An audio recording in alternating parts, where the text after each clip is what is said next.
македонската политичка и здравствена криза. На линија на линкот го имаме премиерот Оливер Спасовски. Господин Спасовски, добро утро во утрински брифинг.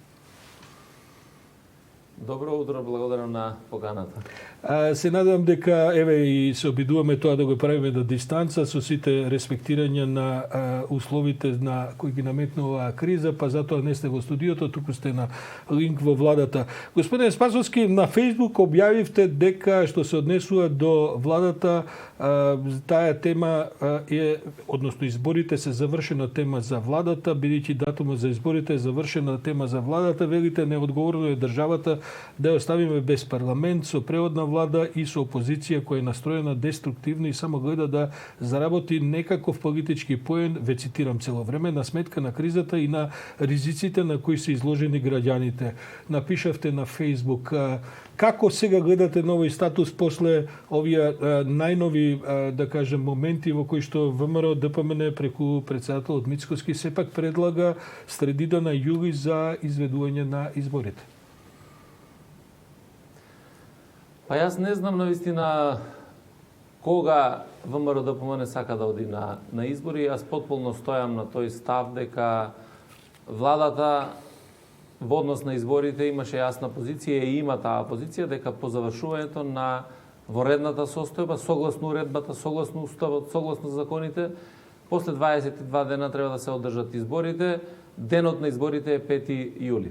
Дополнително сакам да кажам дека политичките лидери во земјата има неколку средби, има можности, сакаа да разговараат, не знам колку сакаа да се договорат во однос на изборниот процес и реков дека во оној момент кога политичките лидери не можат тоа да го сторат, треба да го превземат институциите на системот. Сепак мислам дека е неодговорно во една ваква здравствена и економска криза да се остави државата со нефункционални институции, со немање на собрание кое што пред се ќе врши контролната улога на една извршна власт, контролната улога се во функција на интересите на граѓаните, затоа што ние сепак сите заедно работиме да ги оствариме интересите на граѓаните. Затоа ни се потребни тие функционални институции. Па сепак, господине Спасовски, една од, како сега да кажам, полуинституциите во државата, сакам да кажам за господинот Тала Џафери, полуинституција се шегувам, се разбира, бидејќи тој има капацитет на председател на собранието и како собранието одби да го свика повторно. Сепак тој инсистира на некакви нормативни пристапи до вчера. Вчера вели додека нема политички консензус, јас не распишувам избори. Сега, очигледно дека дуи без ВМРО не сака да оди на избори и тоа вам вија објективно вија компликува целата политичка, па и правна, ако сакате, ситуација, бидејќи ќе се соочите со председател на собрание кој што не сака да распише датум за избори. Едно е јасно, изборите мора да се спроведат онака како што е напишано во уставот и во законите и тоа е многу важно за да имаме легитимен и легален изборен процес.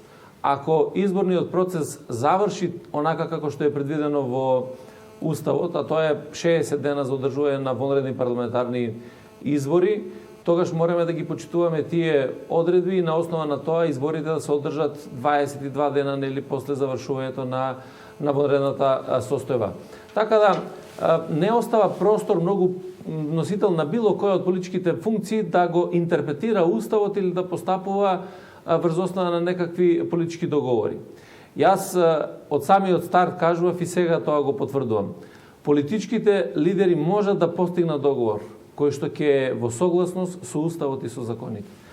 Остварувањето на интересите на државата мора да бидат врз основа на устав и на закон. Инаку, каква држава би биле ние ако наместо почитување на устав и на закон се оди на почитување на некаква политичка волја, без разлика на кого тоа се однесува. Така да, во овој дел е сосема јасна ситуацијата. Добро, јас реков многу пати досега, добро е да имаме консензус во смисла на учество на изборите во изборниот процес и да на тој ден на кој ќе се договарат изборите да учествуваат сите политички партии. Ние сме демократска влада, ние сме демократска политичка партија, разговаравме и доцна во однос на овие теми, навистина е значено за сите нас да се оди на избори со сите политички структури во државата и на тој начин да се добие и легалитет, меѓутоа и легитимитет на изборниот. Тоа сакав да ве прашам, бидејќи сум сигурен дека сте разговарале и, како што велите, и во вашата демократска партија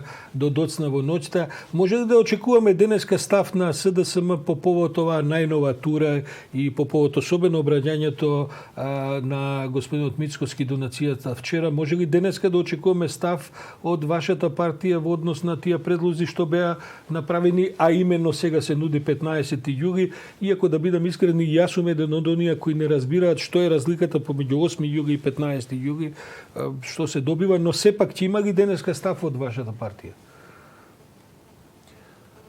Социјалдемократскиот сојуз како и одговорна, меѓутоа и демократска политичка партија до сега покажа дека за секоја прашање во државата, за секоја состојба во државата има своји јасни политички ставови од кои што не отстапува, туку напротив влегува во една нивна реализација. Ние разговаравме вчера на раководството на партијата, денеска продолжува нашиот состанок во однос на овие теми и нормално е дека СДСМ ќе излезе со сопствен став во делот на изборниот процес. Јас не можам да разберам, реков уште еднаш, не го разбирам ниту Мицковски, не го разбирам ниту ВМРО ДПМН, затоа што не можам да видам од сите тие нивни соопштенија и обраќање кога всушност тие би посакувале да има избори во Северна Македонија. Ние се навикнавме веќе на тоа дека опозицијата наша нема ставови. Нема ставови за клучните прашања за интересите на државата. И тоа мене воопшто не ме изненадува, меѓутоа мораме да имаме висока свест во рамките на оваа здравствена и би рекол економска криза, се со цел да ги комплетираме институциите, сите заеднички и на тој начин да продолжи остварување на оној интерес кој што го имаме, справувањето со COVID-19, справувањето со економската криза, ни останува почетокот на преговорите со Европската Унија, сето тоа се сериозни предизвици кои што стојат пред македонската држава. Сепак морам да инсистирам на тоа да добијам ваш став. Се приближуваме ли кон компромис, кон решение околу датумот за изборите? Што е вашиот впечаток? Јас реков дека денеска ќе го имаме ставот на Социјалдемократскиот сојуз, како демократска партија посакува да бидат сите дел од изборниот процес, сите заедно да излеземе да ги вкрстиме концептите пред граѓаните.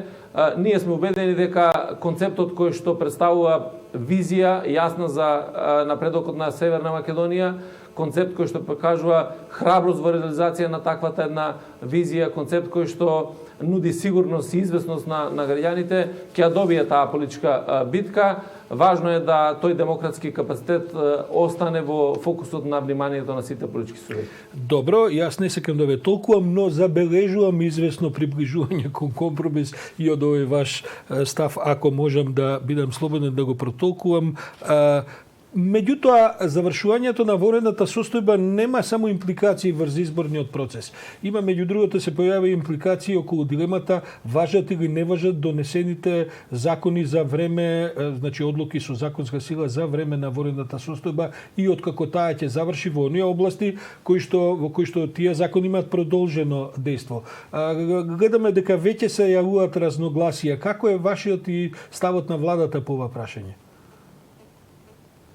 Ставот на владата е сосема јасен по однос на ова прашање. Сите они уредби во кои што е предвидено дека завршуваат со завршувањето на воредната состојба завршуваат, за сите останати кои што имаат важење и подоцна до одреден временски период, тоа останува така. Господин Спасовски, под жестока критика е особено од страна на опозицијата, ни од дел од јавноста, владата, заради влошувањето на здравствените состојби со наглиот пораст на бројките на заразени и починати. И вие и денеска, предпоставувам, тоа ви е една од главните теми со кои се занимавате. Впрочем, дневно, секој ден заседава Комисијата за заразни болести и носи ставови и така натаму. Која е вашата проценка околу целата состојба со заразата и какви се предвидувањата, што ви велат експертите? Може да се очекува во некоја догледна иднина во наредните денови, може би идната недела да почнат да паѓаат бројките или ќе бидеме вака со овакви бројки во еден подолг период? Прво сакам да истакнам дека владата сите одлуки кои што ги носеше во делот на справувањето со здравствената криза, па и со делот на економската криза, бевме потпрени исклучиво на експертските мислења пред се во здравствената криза на Комисијата за заразни болести. Мислам дека институциите покажа во целиот изминат период дека функционираат добро, дека знаат да се справат со состојбата, дека знаат да ја држат под контрола, да го одржат здравствениот систем и да овозможат на граѓаните на вистина да ги добијат здравствените услуги во вистински момент. Секако дека има тука различни мислења и кај граѓаните, од опозицијата не очекувам ништо друго. Таа е дел од овој процес и покажува владата дека добро знае да го обструира тој процес. Ја не ги знам кои се интересите, неразбирливи се за мене интересите кои што одат на линија наместо на помош на здравствениот систем на нарушување, меѓутоа тоа е некаква друга тема.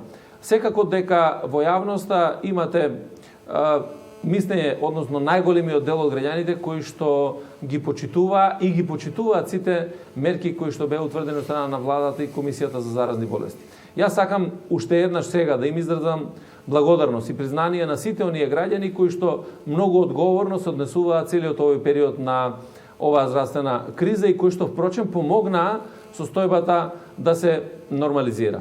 Секако дека во сите тие околности постојат и луѓе кои што не ги почитуваат здравствените мерки, не ги почитуваат одлуките кои што се носеа, затоа гледате дека имаме голем број на санкции кои што се изрекуваат и од инспекторатите и од страна на другите надлежни институции. Еден дел од граѓаните изрази и неверување за тоа дека постои вирусот COVID-19. Така да институциите на системот продолжуваат со такво едно функционирање кое што значи успешно справување со оваа криза. Меѓутоа, секој од нас мора да придонесе да имаме навистина релаксирање на целата таа состојба околу кризата. Сите анализи кои што ги правиме, иако еве денеска после завршување на ова интервју ќе имаме седница на главниот штаб, укажуваат дека би требало да имаме намалување на тенденцијата во овој момент на заболени. Меѓутоа, тоа не значи дека ние треба да ги напуштиме мерките. Напротив, и при секој намалување на тенденцијата, при секој намалување на бројот на заболени лица, мораме да одржиме дистанца, мора да имаме дезинфекција и мораме да не се собираме во групи кои што ќе го зголемуваат ризикот на ширењето на болест. Ме предупредија и од вашиот кабинет и со вас кога разговаравме дека немате многу време. Јас респектирам дека треба да одите на вашите следни обврски, но моето последно прашање е токму околу соработката во владата. Каква ви е сегашната соработка со господинот Чугев, министерот технички за внатрешни работи, и да ве прашам доколку сепак одите на избори, а ВМРО ДПМН реши да ги бойкотира, остануваат ли нивните министри и заменици, тоа значи и господинот Чугев на функциите, или тие ќе мора да се заминат бидејќи се токму имено беа таму ставени за спроведување на изборите? Соработката во владата пред се мора да биде на ниво на остварувањето на интересите на сите граѓани. Сега дали ако проценуваме дали тоа е до крај така, морам да кажам дека имавме состојби во кои што навистина партиските, би рекол, интереси и на Чулев и на ВМРО ДПМН доаѓаат до израз. И не е само во делот на нефункционирањето на МВР, да речеме, во одреден сегмент на спроведувањето на одлуките кои што ги носи владата во делот на здравствената криза. Јас ќе напоменам и сегментот на непотпишувањето на договорот со Светска банка од страна на дополнителниот заменик министер, кој што директно оневозможи финансиски средства за здравствениот систем и за социјалните случаи во Република Северна Македонија. И тоа е едно целосно долговлекување. Тоа покажува една состојба во која што нашата опозиција сака да гради своја некаква перспектива и своја иднина на грбот или на судбината на граѓаните, на животот, на здравјето на луѓето, и тоа воопшто не е добро. Јас сметав дека Во оваа здравствена криза сите политички субјекти мора да бидат на нивото на одговорноста која што имаат пред граѓаните. Нема поголема одговорност отколку да покажете и да направите се што треба да направите да го штитите здравјето на граѓаните. Инаку се друго би било подкусурување за ситни политички поени, тоа за жал се случува. Што реков, ниту мене, ниту многу од граѓаните не изненадува. Понатаму, кога ќе се одлучат и дали тие ќе се одлучат да одат на изборите, јас навистина не знам. И покрај јавни некакви изјави и ставови гледаме дека од ден во ден се повеќе и повеќе одбегнуваат. При тоа немам некакви здрави причини зашто тоа се прави одложувањето на изборите. Меѓутоа еве да очекуваме дека сите заедно тоа ќе го направиме. Нормално дека ова влада го надмина својот мандат во смисла на закон за влада, каде што беа предвидени 100 дена пред одржувањето на изборите за да учествува и опозицијата во владата, и мислам дека на овој начин со оваа здравствена криза се одолжи целиот овој период, а со тоа се зголеми и шансата за обструкции во одредени сегменти во делот на влада. Добро, не ми одговарате на провокацијата што ви ја поставив, дали ќе остане господинот Чулев доколку ВМРО реши ги бойкотира изборите, а владата оди на избори. Предпоставам дека намерно сакате на тоа да ми одговорите. Видете, доколку опозицијата ги бойкотира изборите, многу е морално пред македонската јавност тие да ги напуштат институциите. Меѓутоа, од една страна да не сакате да одите на избори, од друга страна да останете во институциите на системот, да носите функции, да земате плата од страна на граѓаните и при тоа да правите штета на државата, тоа мислам дека е крајно некоректно и неодговорно према граѓаните. Оливер Спасовски, премиер на техничката влада на Република Северна Македонија, благодарам за овие одделени 20 на минути. Знам дека агендата ви е густа, но ние предпоставам дека ќе се видиме и во некоја друга скорешна прилика, затоа што темите се прегнантни со кои што се занимава Македонија и бараат политички одговори на политички прашања. Ви благодарам уште еднаш. Благодарам многу на поканата, стојам на располагање во секое време да споделиме мислења во однос на актуелните теми.